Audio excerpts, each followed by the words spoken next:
Maka oleh kerana ada orang kehirangan ke hai lemena le pakan le kok berok kai ke le ke leme cara ngangkat akhlak beda ji cara ngan utak intelektualitas puyai tamang gafai puyai tamang doa tapi masalah god akhlak beda god akhlak dengan sekedar cara karena akhlak baru berhasil apabila dengan mujahadah latihan tahzib olehnya riadah nyo sebenarnya yang dididik oleh para ulama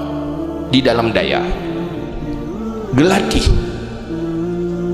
kerja nemit jak udaya kan sekedar ya betul maka mulai lainan kepegak aturan bedah waktu subuh semayang waktu subuh disiplin waktu penuh semayang kurang semayang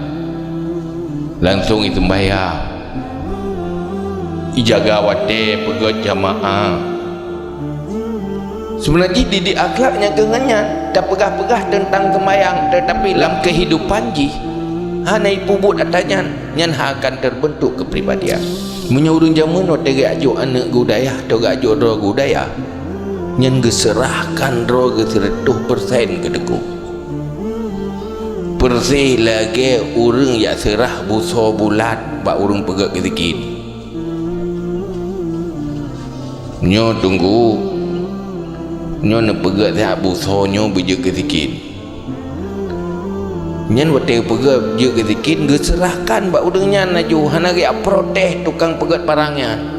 pun getut ileh gecok ke salah pun hana protes hana dia yang kepun salah pui butolo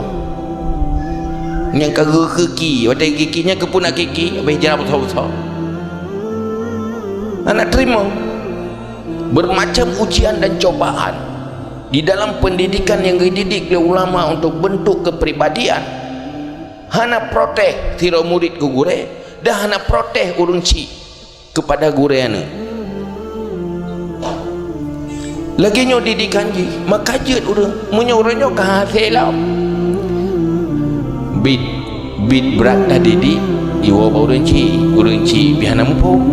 kagak lapor polisi